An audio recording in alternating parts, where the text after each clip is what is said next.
One guy for check. Uh-huh. The guy is coming today. Okay. The guy is coming. You have the changing because this is cut. So it's not working.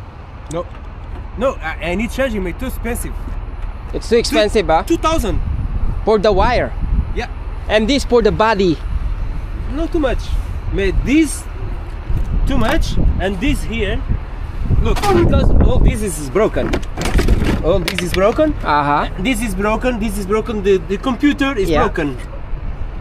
So there's a lot of broken pieces. Yeah.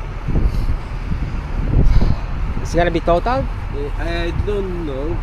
I need to check. I don't know. I sending just for the insurance. The insurance to check. Because I mean, the insurance already told me that it's gonna be hard to fix. Yeah. Yeah. And because the guy today checked the old and checked the suspension inside. I have a problem. Yeah. Inside all is broken. Look, the tire is here. Yeah. All the suspension is. That is very expensive. Yeah. I suppose. Yeah. Oh God. Yeah. Yeah. I don't think. No. Forget it. Forget it. Yeah. Forget it. Yeah. This is all the system. This is the. This is okay, system. but this one is. Yeah, and this the lock. Is broken. So forget the car. Yeah, forget it. I love my mugs. I know. That is expensive. Yeah, I know.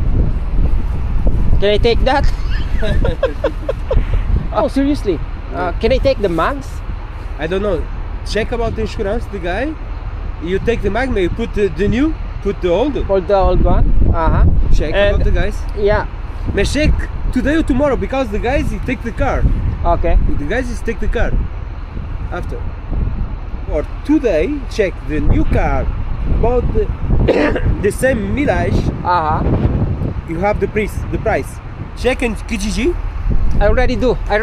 Check all for the new car. How many cost? Okay, take all the items for you. The metric questions you take it?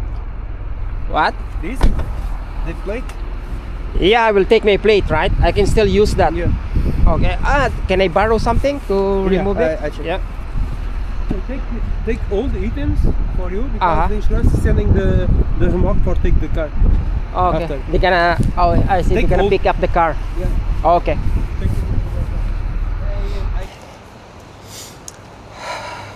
Kukunin ko yung plate mga Andre, no, kasi magagamit ko pa yan.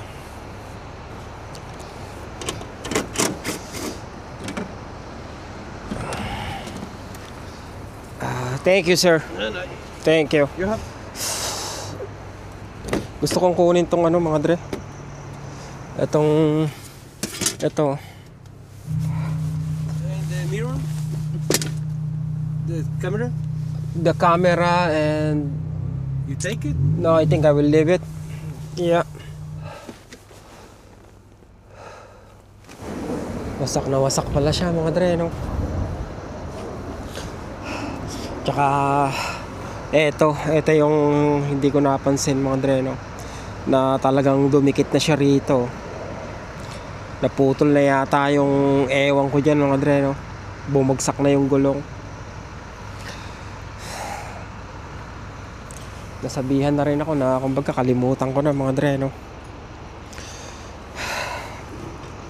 Lahat ng mechanism dito, nakita naman mga Dre kanina, no? Lahat ng mga computer dyan sa gilid, wasak na daw lahat, sira na lahat. Para sa wire na to, 2,000 daw to mga Dre, no?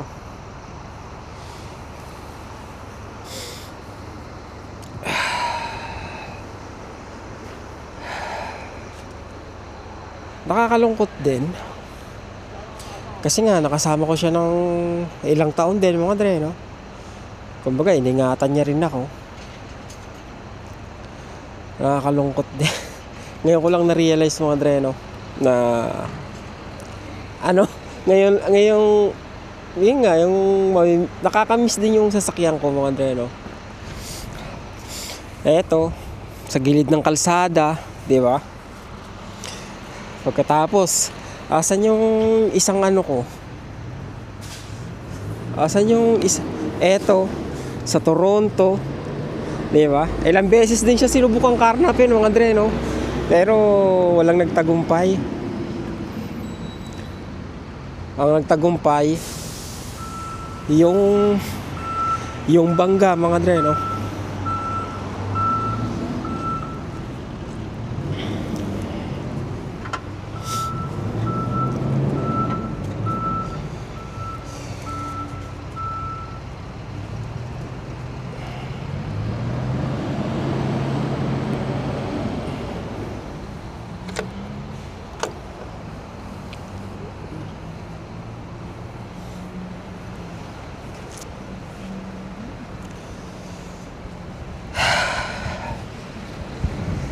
Kalimutan ko na raw, mga Dre. Dahil total na.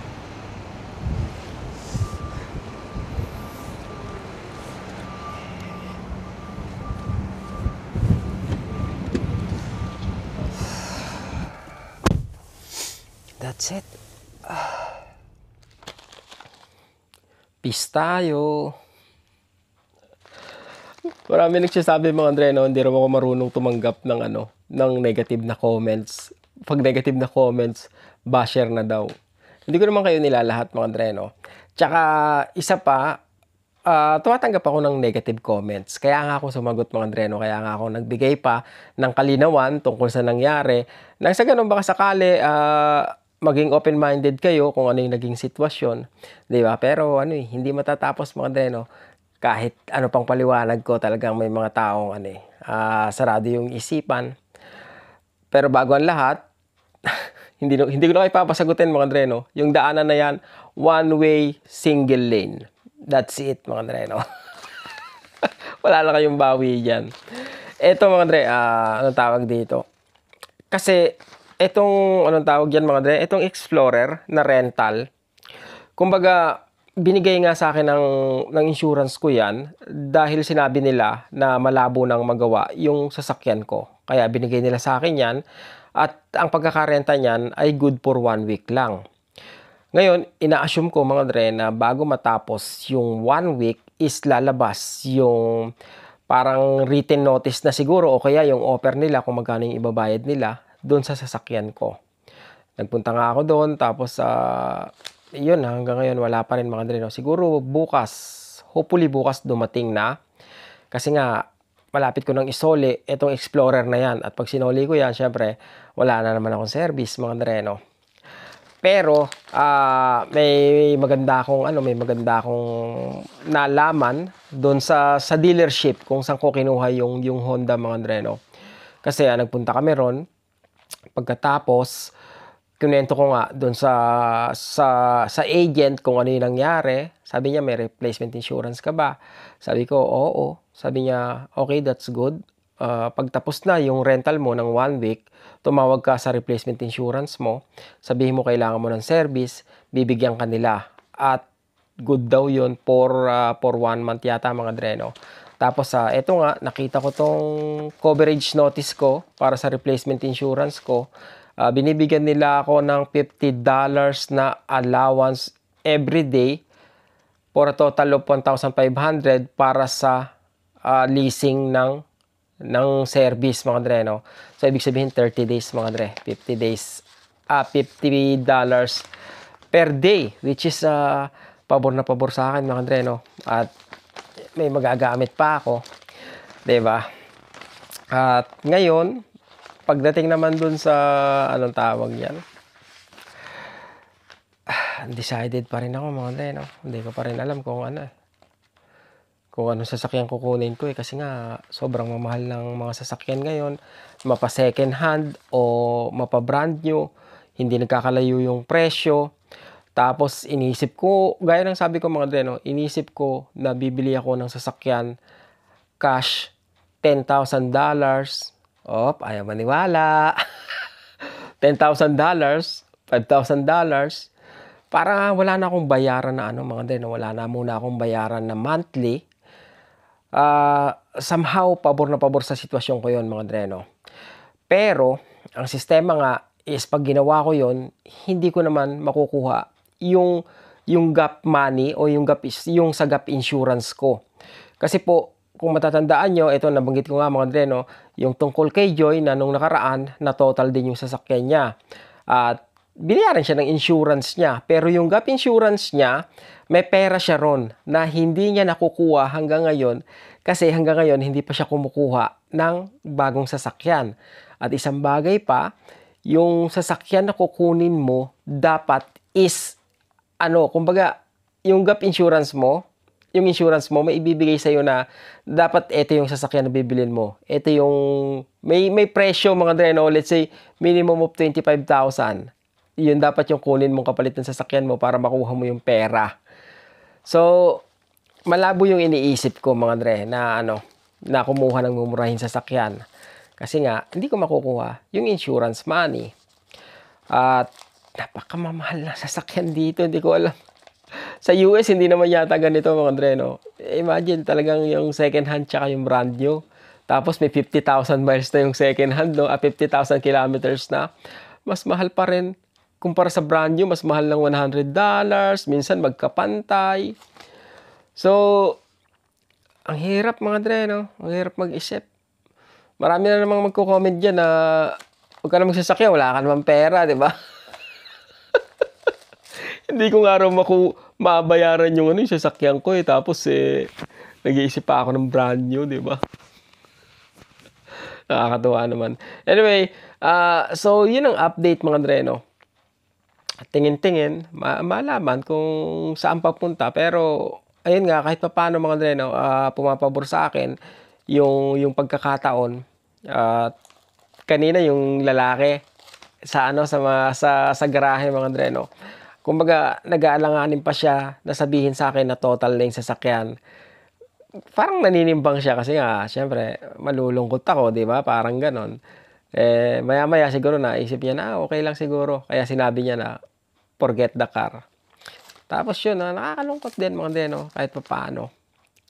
Dati sabi ko gusto ko ng mga dreno, ng RAV4. Tapos, nakakita nga ako ng RAV4, tinignan ko yung loob. Namiss ko naman si Honda mga dreno.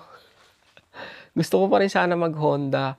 Kaya lang nadala nga ako sa experience ko doon sa fuel injector. Pero may mga nagsabi naman sa akin, isa na si Mike mga dre, na sabi niya iwasan mo lang yung turbo na 1.5. At totoo naman yung mga dreno, I think doon may problema yung Honda sa turbo 1.5 nila. Yun ang makina nung sasakyan ko na pinalitan ko ng fuel injector. Pero kung nasa 2.5 yung turbo mo, I think safe naman daw. So, nag-check ulit ako sa Honda. Online lang to mga dreno. Nag-check ulit ako sa Honda. At mas mahal pala yung Honda kaysa sa mga dreno. Kaysa sa RAV4. Imagine, pag kukuha ka ng digas na RAV4, mag-aantay ka ng 3 to 6 months. Pag kumuha ka ng hybrid na RAV4, pwedeng abutin ng 1 taon. Pag ang kinuha mo naman is premium, yung disaksak mga dreno, premium hybrid ba yun? Premium plug-in pala. Hybrid plug-in, pwedeng abutin ng 2 taon. Ganong katagal. So naisip ko, what if ang kunin ko is yung plug-in? Kaya lang, tinignan ko yung presyo mga dreno, above $50,000. Wala pa yung doon, wala pa yung interest, yung wala pang taxes yun. Tapos wala pa yung interest rate doon, mga dreno, na parang nasa 6 yata 6 something. So, yun, mga dreno, mga 70,000 yun. Talagang sabi ko, nako po, apakalabo na ito. Pero somehow, parang gusto kong kunin yun mga dreno para lang maibitin ko ba yung haba ng panahon na habang nag-aantay ako, nakakaano ko financially, nakakapagtabi-tabi ako financially. Kasi kung sakali man mga dreno, let's say ang kinuha ko yung plug-in nga na pwedeng abutin ng 2 taon yung pagbigay sa akin. Let's say dumating na siya, pwede ko siyang i-cancel, pwedeng magbago yung isip ko at wala namang problema, ibabalik nila sa akin yung down payment ko, 'di ba? Parang naglokohan lang kami, yung ganon. Gusto ko talaga muna sana magpahinga sa paghuhulog ng sasakyan mga dreno. Kaya lang nangihinayang ako doon sa makukuha ko sa gap insurance. At saka nakakatuwa ring isipin kahit papano mga dre na anong tawag diyan, yung Honda, yung sasakyan ko na nagamit ko ng 3 taon, hindi masyadong nag-depreciate yung presyo niya mga dre, no? Pag tumingin ka online, halos ganun pa rin yung presyo niya kasi wala pa pong 100,000 yung mileage ko. Nasa ano pa lang yun, parang nasa 92,000 kilometers mga dre, Kaya sabi mga dre, no, sana kumbaga maganda pa yung may offer sa akin, 'di ba? Ang gagawin ko ron sa pera na yon, let's say sinabi nilang babayaran nila yung sasakyan na yon mga dre, no, ng certain amount. Ngayon, check naman ako sa bangko ko kung magkano yung kulang ko. Tapos yung check na yon galing sa insurance, pupunta naman yon sa utang ko sa yung balanse ko sa sasakyan. So, 'yun. Parang quits mga dre, no. Ganun yung mangyayari. So, balikan na naman, panibagong utang na naman. Oy, maraming natuwa. Sabihin, 3 na magiging part-time mo yan, di ba? Ganun talaga. Anong gagawin? Tsaka iniisip ko nga yung mga dre, no? Anong tawag yan? Yung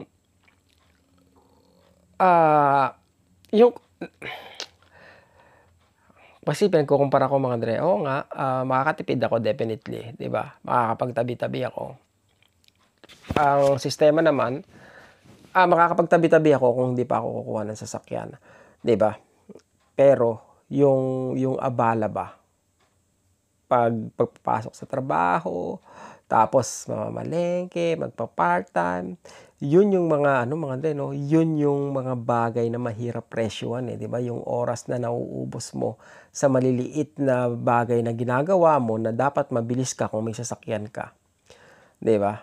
Yun ang mga priceless na mga mga dre, no? Kasi oras yun, 'di ba? Pagdating sa oras, nako po.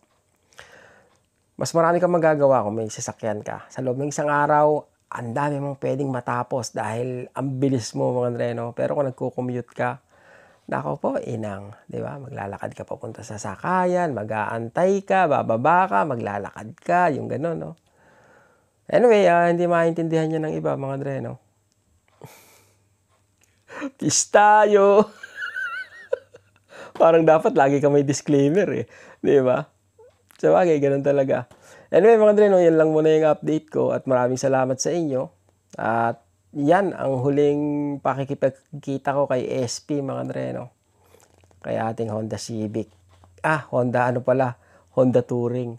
Malastik, muntik pa ako maiyak kanina, Bigla akong na-miss, Bigla akong na-miss yung sasakyan ko, no? Thank you mga dre, Wait, we don't have to start the day.